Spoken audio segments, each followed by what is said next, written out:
আসসালামু আলাইকুম রহমতুল্লাহি ওয়া বারাকাতুহু। ওয়ালাইকুম আসসালাম রহমতুল্লাহ বরকাত। জি শাইখ, কেমন আছেন? আলহামদুলিল্লাহ, বলেন। শাইখ, বাংলাদেশ ইয়া থেকে বলছিলাম, কুমিল্লা। জি, বলেন।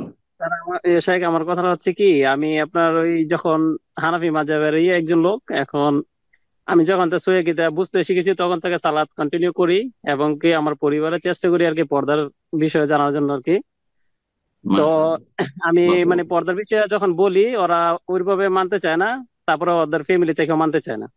তো তখন থেকে আমি বলছি যে সবকিছু মানতে পারি কিন্তু আমি পর্দার বিধান মানতে পারি না, এটা আমি কম্প্রোমাইজ করবো না। তো ওনারা কি বলছে, যে না, আমাদের মধ্যে এরকম পর্দা করে থাকতে পারো না, ওনারা আমার ডিভোর্স দিয়েছে, বুঝছেন। ওই তারপরে সে আ- 3 বছর ওয়েট আপনার করছি। স্ত্রী আপনার স্ত্রী জি জি জি। আমি 3 বছর আলহামদুলিল্লাহ। অপেক্ষা করছি। আলহামদুলিল্লাহ, বেহায়াত হয়ে নাজাত পেয়েছেন। জি আল্লাহ শাহেক, শুকরিয়া। আমি 3 বছর অপেক্ষা করছি, আর আমাদের এলাকাটা সব হানাফি মাযহাবের, তো সালাফি মানহাজ তেমন একটা খুঁজেও পাই নাই, বা ওরকম বেপরদা দিকে আমি তেমন একটা চেষ্টা করে দেখতে পারি নাই। তো এখন হুম, পরে 3 বছর পরে শাহেক আমি এক জায়গায় একটা লিঙ্ক পাইছি, ওই যে সালাফি মেরাজ মিডিয়া থেকে। তো ওনারা জি। বলছে ওনারা সালাফি। তো ওনাদের কাছ থেকে আমি মোটামুটি ভাবে খোঁজ নিছি, কারণ আমার বাবা তো তেমন তারা এই বিষয়ে বুঝে না। তা আমি যতটুকু পারছি আর কি শেখ, চাকরি বাদ দিয়ে গিয়া এরকম নিছি, নেওয়ার পরে আমাদের বিয়ে হয়েছে 1 মাস হয়েছে শেখ। তো 1 মাস হয়েছে। এখন আমি হুম, বিয়ের পরে দেখতেছি কি ওরা হানাফি ছিল, হানাফি থেকে সালাফি মানহাজে গ্রহণ করছে। তো অনেক বিষয় ওনারা জানে না, বা আমি যতটুকু জানি শেখ, আমি আল্লাহর ইচ্ছা মানে আল্লাহ সন্তুষ্টির জন্য আমি চেষ্টা করি যে একটু বুঝে বলার জন্য, যেটা এইভাবে না ওটা ওইভাবে।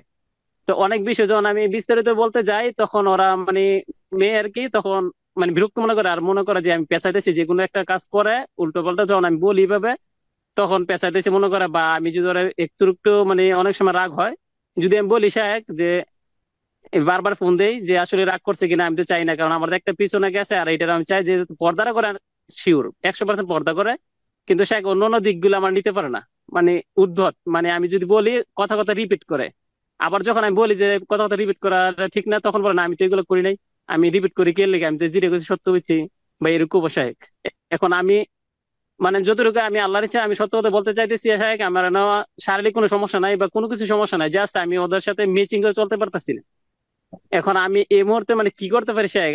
আমি তো আবার আমার বলা যদি এই পর্যন্ত 2 বার বলছে শাহেক 1 মাসের মধ্যে, আমি কিন্তু বলি নাই যে এই বিয়ে নাই, 1 মাস হয়েছে বিয়ে হয়েছে, তাতে কি হয়েছে, মানুষের সাথে 1 মাসে বাজে কাজও করে, তাতে আমার কি হয়েছে, তাহলে কোনো সমস্যা হয়েছে নাকি?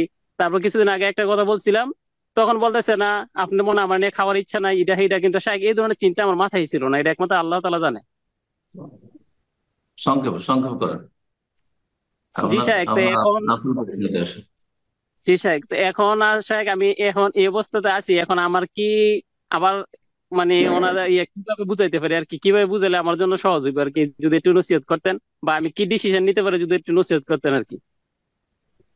প্রথম কথা, যে আপনি এক সময় শহীদিন সম্পর্কে অজ্ঞ ছিলেন, কিছু জানতেন না, এটা আপনাকে স্বীকার করতে হবে।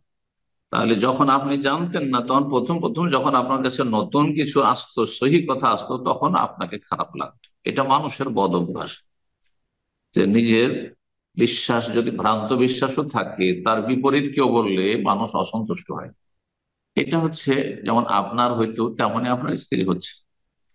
আপনার স্ত্রীর চাইতে আপনি বেশি জানছেন তাকে, সে জানেন না, তাকে জানান ভালো পন্থা, ভালোভাবে জানান। আপনি শক্ত কড়া ভাষায় জানালে হবে না কাজ। আর মহিলাদেরকে, নারী জাতিকে বাঁকা হাড় থেকে সৃষ্টি করা হয়েছে, নবী সাল্লাল্লাহু আলাইহি হাদিস রয়েছে। শুধু বাঁকা হাড়কে আপনি দ্রুত সোজা করতে যাবেন তো ভেঙে যাবে, আর ভেঙে যাওয়া হচ্ছে কাসরাহা তালাকুহা, তালাক যেমন একটা হয়েছে হয়ে যাবে। আপনাকে এখন একটু অধিক সতর্কতা অবলম্বন করতে হবে, কারণ যদি আবার ওই তালাকের পরিস্থিতি তৈরি হয়, তখন সবাই বলার সুযোগ পাবে যে এই ছেলের মধ্যে সমস্যা আছে, আগেরটাও গেছে এটাও গেছে। তো এই ক্ষেত্রে আপনাকে একটু, হ্যাঁ, প্রজ্ঞাবান হইতে হবে, হাকিম হইতে হবে, কৌশলে কাজ নিতে হবে। ওদু ইলা সাবিল রাব্বিকা বিল হিকমা, কৌশলের সাথে হেকমতের সাথে দাওয়াতের কাজ করে। জি। ওয়াল মাওয়াজাতিল হাসানা, উত্তম উপদেশের সাথে। হ্যাঁ, শক্ত ভাষায় নয়, কর্কশ ভাষায় নয়। আর তারপরে যে জানে না তাকে শিখাবেন, তো নরম ভাষায় শিখাবেন, আদর স্নেহ করে শিখাবেন, ভালোভাবে শেখাবেন। তারপরে মানুষ ভুল ত্রুটির ঊর্ধ্বে নয়, সুতরাং ঘাটতি থাকবে, ত্রুটি থাকবে। আপনি ভাববেন যে রাতারাতি আপনি জন্মসূত্রে যেগুলো আহলে হাদিস জানতো, হয়তো এর চেয়ে তো খারাপ পাবেন অনেক জায়গায়। আপনি মনে করেন না যে আহলে হাদিস হয়ে এসছে নতুন, এগুলো অনেক সময় যারা প্র্যাকটিসিং মুসলিম তারা ওই বংশ পরম্পরা আহলে হাদিস চাইতে অনেক সময় ভালো হয়ে যায়। আপনি এই কখনো এই ধারণা রাখবেন না আপনি, হ্যাঁ, আপনি ভুল জগতে আছেন।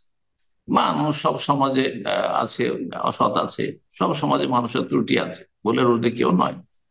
যার ফলে আপনি খুব সতর্কতা অবলম্বন করে তাকে শিখাবেন। এবং নবী সাল্লাল্লাহু আলাইহি ওয়াসাল্লাম বলেছেন ইয়াসসিরু, সহজ করো, ওয়ালা তুআসসিরু, কঠিন করিও না। শিক্ষাটাকে, তাকে জানানোকে, তাকে আমলের দিক থেকে এগিয়ে নিয়ে আসাটাকে সহজ করা যায়, কঠিন করবেন না, কঠিন করলে কাজ হবে না। বাশশিরু, আশ্বস্ত করো, আশ্বস্ত করো, সুসংবাদ দাও। ওয়ালা তুনাফিরু, ঘৃণা ছড়ায় না, দূরে সরে যাবে, অভক্তি চলে আসবে, একটু অনীহা চলে আসবে, কথায় মানে গায়ের জ্বালা হয়ে যাবে আপনার কথা শুনলে, এমন যেন পরিস্থিতি তৈরি না হয়। তাহলে আপনি অন্তরে কথা নামাইতে পারবেন। যথাসাধ্য চেষ্টা করেন। আর মানুষের কাবিরা গুনাহ না থাকলে, আপনার স্ত্রী স্পষ্ট কাবিরা গুনাহ নেই, এবং আপনার স্ত্রী ফেসবুক দেখবো যে না কিচ্ছু দেখতে দেবো, ছড়িয়ে দেবো, হোয়াটসঅ্যাপ না রাখতে দেবো, থাকবে আজকালকার মহিলা, কেউ থাকবে না আজকে। হ্যাঁ, যেগুলো নিজেকে অলিউল্লাহ মনে করছে যেসব মহিলা, সেও থাকবে না, ওই রকমই পুরুষরাও। সুতরাং এই ফিতনার যুগে সাদ্দেদু ওয়া কারিবু, নবী সাল্লাল্লাহু আলাইহি ওয়াসাল্লামের হাদিস, সাদ্দেদু, মধ্যম পন্থা অবলম্বন করো, এবং কারিবু, যথাসাধ্য কাছাকাছি করার চেষ্টা করো, যথাসাধ্য কাছাকাছি করার চেষ্টা করো। আল্লাহ তৌফিক দান করুন। জি, আল্লাহ হেফাজত করুন সমস্ত অনিষ্ট থেকে। আল্লাহ আপনাকে সুখ শান্তি দান করুন। বারাকাল্লাহু ফিক।